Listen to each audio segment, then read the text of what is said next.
যে ধর্ষক ব্যভিচারী পরকীয়ায় আসক্ত এবং ধর্ষকের শাস্তি নগদ কার্যকর হওয়া উচিত।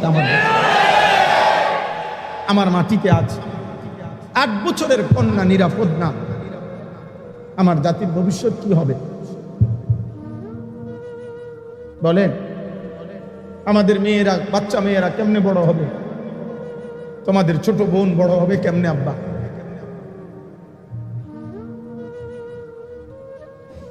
বলো, তোমাদেরও তো অসংখ্য ভাই, তোমাদের ঘরেও তো ছোট বোন আছে।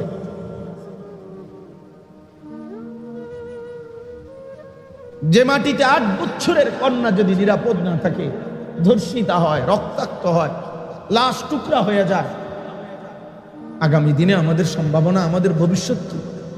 আমরা বিল্ডিং করে করবো কি, ব্রিজ করে করবো কি বলে? বলে আপন ঘর এক বাসা, এই বাসা আর ওই বাসা, 2 ফ্ল্যাট 2 দিকে, ওই ফ্ল্যাটের এর এই ফ্ল্যাটের 17 বছরের প্রতিবেশী যদি আপন কন্যার ইজ্জত লুণ্ঠন করে হত্যা করে, 8 বছরের কন্যা। এই জন্য আজ সময়ের দাবি, বেটা ছেলেরা, মুসলমানের নওজোয়ান, তোমরা দাবি করা উচিত আজকে। এটা সরকারি দল বিরোধী দলের বিষয় না, এটা বিএনপি জামাত ইসলামের বিষয় না, এটা এই মাটির 18 কোটি মানুষের দাবি হওয়া উচিত যে ধর্ষক ব্যভিচারী পরকীয়ায় আসক্ত এবং ধর্ষকের শাস্তি নগদ কার্যকর হওয়া উচিত। আমাদের আত্মসমালোচনা, আত্ম অনুভূতি, এটা খুব বড় নিয়ামত। সমস্ত ছেলেকে বললাম, বাবাকে বললাম, আমাকে বললাম, উঠতি বয়সের অনেক নওজোয়ান আলেম আছেন, আপনাদেরকেও বললাম, তালিবে ইলম ভাই তোমাদেরকেও বললাম, আমার জন্য আমি বললাম, উসিকুম ওয়া ইয়্যায়া, আপনাদেরকেও আমাকেও নিজের বিবেকের সাথে বোঝাপড়া করা, আত্ম অনুভূতি অনেক বড় নিয়ামত। যে আসলে আমি কি করছি, আমি কি করছি, এটাই আমার কাজ ছিল কিনা, কে আমাকে সৃষ্টি করলেন, তিনি আমার কাছে কি চাচ্ছিলেন, আমি যা করছি তিনি তা চাচ্ছেন কিনা, তিনি যা চাচ্ছেন আমি করছি কিনা। আফা হাসিবতুম আন্নামা খালাকনাকুম আবাথান, এই ভাই, এই মিয়া ফালতু কথা কার, আপনি চোখে দেখেন না, লাইট একটা ধরে রাখছে এখানে। আশ্চর্য বিবেক মানুষের, এতবার নিষেধ করার পরে কি কারণ আছে এটা বলেন? হ্যাঁ, আমনো মাথা নোয়াই দেন, এভাবে যে দমক খাইবেন, হে মাথা, আপনার দায়িত্ব হইল মাথা নোয়াই দেন।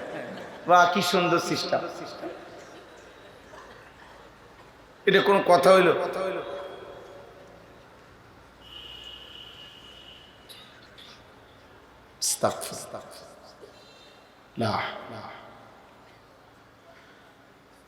কি জানি ভুলে গেছে জি।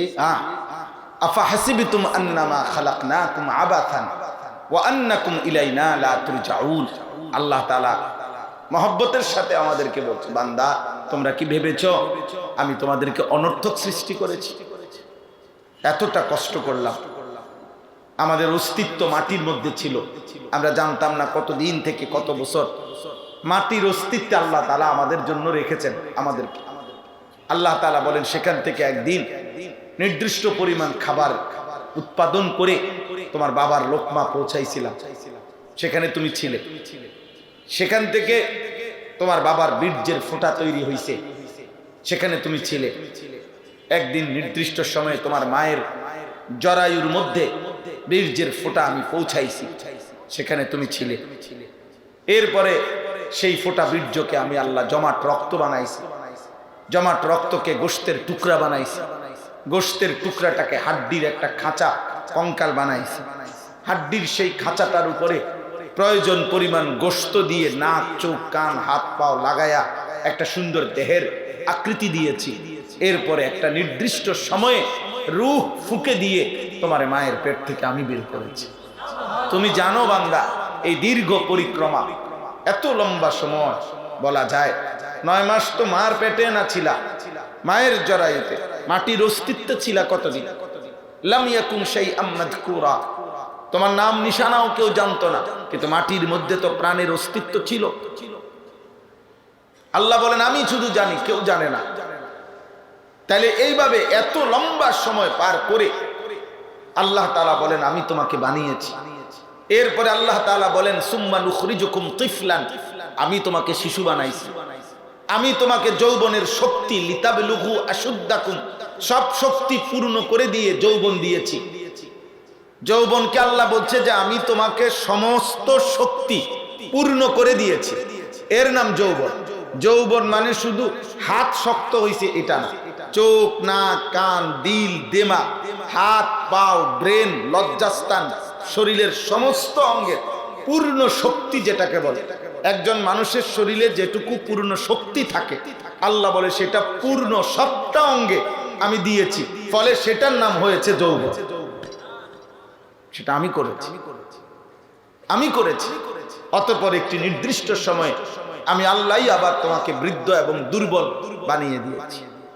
তো এই সব কিছু আমি করলাম এমনি এমনি, আবাথান, বেহুদা।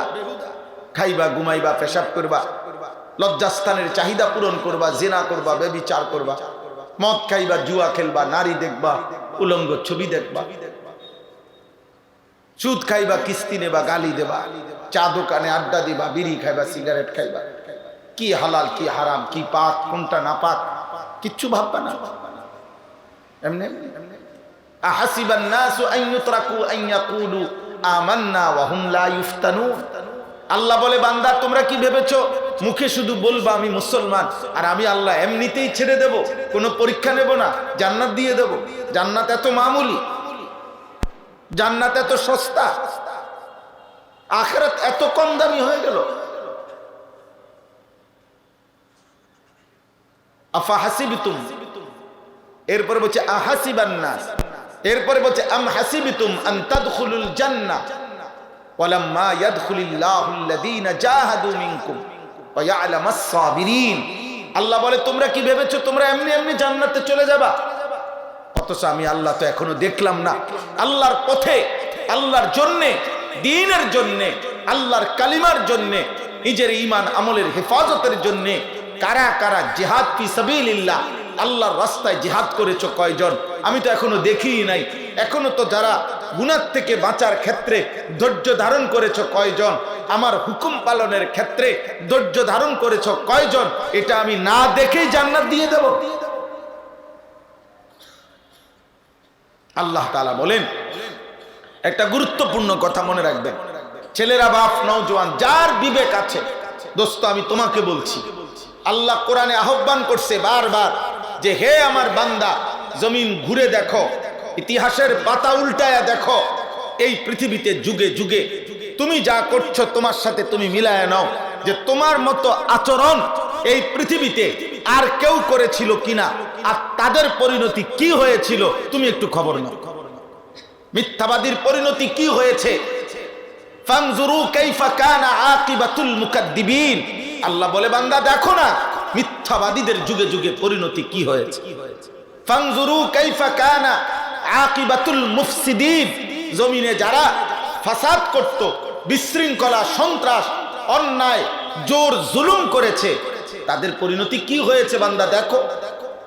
ফানজুরু কাইফা কানা আকিবাতুল মুনজারিন।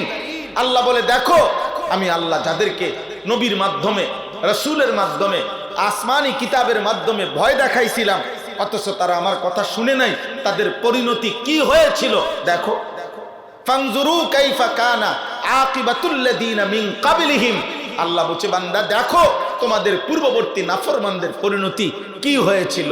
তুমি খবর লাগাও ভাইয়া, আমিও খবর নেই, তুমিও খবর নাও। ফেরাউনের কি হয়েছিল, নমরুদের কি হয়েছিল, সাদ্দাদের কি হয়েছিল, কারুনের কি হয়েছিল, ইবলিস শয়তানকে কেন বিতাড়িত করা হইল, নূহ আলাইহিস সালামের জাতিকে কেন পানিতে ডুবাইয়া ধ্বংস করা হইল, লূত আলাইহিস সালামের জাতিকে কেন জিন্দা মাটির নিচে উল্টাইয়া দাফন করে দেওয়া হলো, হযরত শুআইব, সালেহ আলাইহিস সালাম, এই দুই নবীর জাতিকে আসমানের ফেরেশতা বিকট চিৎকার দিয়ে কেন ধ্বংস করে দিল।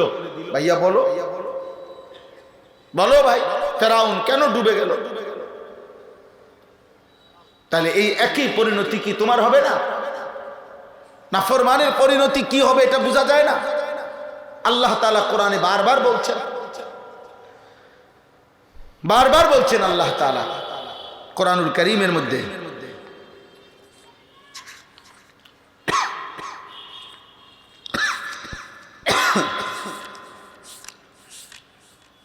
এই দেখেন কোরআনুল কারীমে আছে সূরা আরাফের মধ্যে, ফালা নাসআলান্নাল্লাযীনা উরসিলা ইলাইহিম ওয়ালা নাসআলান্নাল মুরসালিন। আমি আল্লাহ তাআলা প্রত্যেকটা মানুষকে জিজ্ঞেস করব আমার নবী বলার পরে তুমি কি আচরণ করেছিলে। আমি প্রত্যেকটা নবীকেও জিজ্ঞেস করব তুমি আমার বান্দাদের কাছে কি বলেছিলে, তুমি কি করছিলা। আল্লাহ জিজ্ঞেস করবে, বান্দা 28 জানুয়ারি এক মৌলবী তোমারে বলছিল আখিরাতের কথা, আমি আমার পক্ষ থেকে তোমার কাছে শুনাইছিলাম এই কথা, তুমি কি বলেছিলে কল।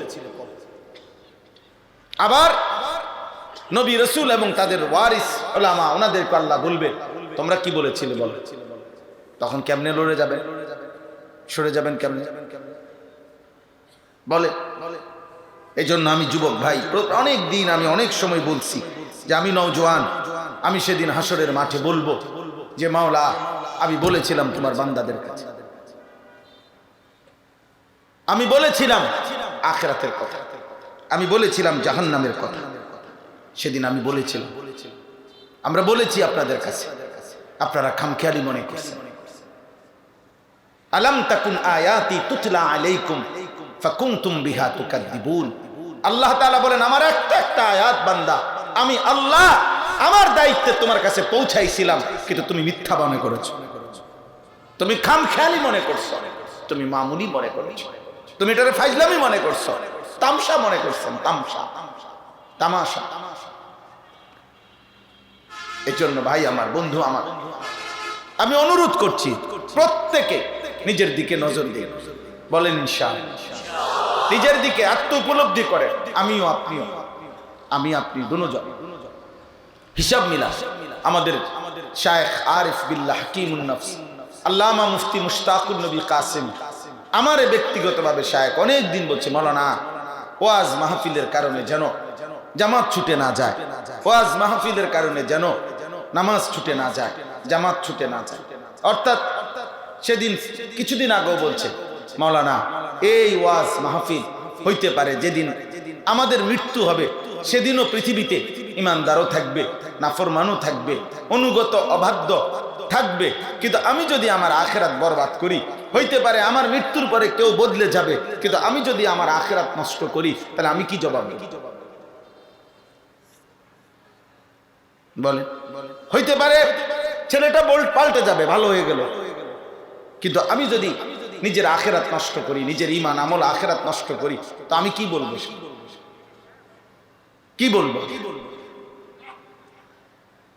আল্লাহ আমাদেরকে বিবেক দান করে, আমাদের সবাই আমরা নিজেদের জীবনের ব্যাপারে যত্নবান হব, এটা একটা বিবেকের কথা।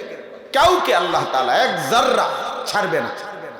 নওজোয়ান ভাই তোমাদেরকেও ছাড়বে। যেদিন থেকে আমরা প্রাপ্তবয়স্ক হয়েছি সেদিন থেকে আমাদের আমলের হিসাব চলছে। 14 বছর থেকে 15 বছর, এই 1 বছরের ভিতরে একটা ছেলে সাবালক হয়, তার প্রথম বীর্যপাত হয়, সেদিন থেকেই সে প্রাপ্তবয়স্ক। একটা মেয়ে 13 বছর থেকে 14 বছরের ভিতরে সে প্রাপ্তবয়স্ক হয়, তার এরই মধ্যে যে কোনো একদিন মাসিক ঋতুস্রাব শুরু হয়, তখন থেকেই সে প্রাপ্তবয়স্ক। এই সমাজ, এই রাষ্ট্র আইন কি বলে সেগুলো বাদ দেয়, পরের কথা। কিন্তু ইসলামী শরীয়তের মধ্যে বালেগ হয় যেদিন প্রথম বীর্যপাত হয় ছেলে, সেদিন থেকেই সে সাবালক, প্রাপ্তবয়স্ক। ইসলামের যাবতীয় বিধান তার উপরে, এবং সেদিন থেকে তার আমল নামায় নেকি গুনাহ আলাদা লেখা হয়, আলাদা লেখা হয়। এরপরের এক সেকেন্ডের হিসাব আমাদেরকে দিতে হবে, প্রতি পলক, প্রতি নিঃশ্বাস, প্রতি ঢোক পানির হিসাব আমাদেরকে দিতে হবে। সুম্মা লাতুসআলুন্না ইয়াওমাইদিন আনিন নাঈম। আল্লাহ তাআলা বলেন আমি প্রত্যেকটা নিয়ামত তোমাদেরকে জিজ্ঞেস করব। হাদিসের মধ্যে আছে 3 দিন ক্ষুধার্ত থাকার পরে এই আয়াতের তাফসির আছে। হযরত ওমর রাদিয়াল্লাহু তাআলা আনহু তিনি 3 দিন ক্ষুধার্ত থাকার পর নবী সাল্লাল্লাহু আলাইহি ওয়াসাল্লামের সামনে 2টা খেজুর এবং একটু পানি পান করছেন। আল্লাহর নবী সাল্লাল্লাহু আলাইহি সাল্লাম বলেন, ওয়াল্লাহি লা তুসআলু আন হাদান নাঈম, আল্লাহর কসম ওমর, কিয়ামতের দিন এই 2টা খেজুর এবং এইটুকু পানির ব্যাপারেও আল্লাহ তোমাকে জিজ্ঞেস করবে যে ওমর আমার এই নিয়ামতের কি শুকর আদায় করেছো। হযরত ওমর সেদিন কাঁদছিলেন। তাফসিরে আছে যে ইয়া রাসূলুল্লাহ 3 দিনের ক্ষুধার্ত থাকার পরে 2টা খেজুর খাইলাম, এইটার হিসাবও দিতে হবে। আল্লাহর নবী সাল্লাল্লাহু আলাইহি সাল্লাম বলছেন, ওয়াল্লাহি লা তুসআল, আল্লাহর কসম হিসাব দিতে হবে, আল্লাহর কসম হিসাব দিতে হবে। ওয়া শাহিদা আলাইহিম সামউহুম ওয়া আবসারুহুম ওয়া জুলুদুহুম বিমা কানু ইয়ামালুন। আল্লাহ বলে, বান্দা তোমাদের কান, তোমাদের চোখ এবং অজুলুদুহুম সারা দেহের চামড়া, তাহলে আমাদের সারা দেহ চামড়া দিয়ে ঢাকা, সারা দেহ তোমাদের জিন্দেগীর যাবতীয় কর্মকাণ্ড সম্পর্কে আমি আল্লাহর সামনে সাক্ষ্য দেব। শাহিদা ইয়াউমাইদিন তুহাদ্দিসু আখবারাহা, তোমাদের পায়ের নিচের জমিন, তোমাদের সারা জিন্দেগীর আচরণ আমি আল্লাহর সামনে বলবো। 2 ফেরেশতা বলবে, ওয়াজাআত কুল্লু নাফসিন মাআহা সাইকুম ওয়া শাহীদ, প্রত্যেকের সাথে 2 জন ফেরেশতা হাসরের ময়দানে দাঁড়াবে। একজন আমলনামা নেবে, একজন আল্লাহর সামনে ওই ব্যক্তির যাবতীয় কর্মকাণ্ড বলবে। ওয়া ইয়াউমা তাশাক্কাকুস সামাউ বিল গামাম ওয়া নুজ্জিলাল মালাইকাতু তানজিলা, আল্লাহ তাআলা বলছে হাসরের দিন আসমান মেঘে ঢেকে যাবে, আর মেঘের আবরণ ভেদ করে কোটি কোটি ফেরেশতা বান্দার আমলনামা হাতে ওই বান্দার সামনে এসে নামি দাঁড়াবে। তাফসীরে আছে, ওই ব্যক্তি দেখবে ওই আনিসুর রহমান, ওই যে এবারটার আমলনামা এই ফেরেশতার হাতে দেখা যায় আমার নাম। আচ্ছা, যখন এটা দেখবে সে, তখন তার কলিজাটা কাঁপ শুরু হয়ে যাবে। হায়, এই মুহূর্তে আমার আমলনামা আমার হাতে দিবি, না জানি কোন হাতে দেয়। ডান হাতে দিলে তো কামিয়াব, কিন্তু বাম হাতে দিলে তো বরবাদ। ওয়া আম্মা মান উতিয়া কিতাবাহু বিশিমালি, আমি দেখাই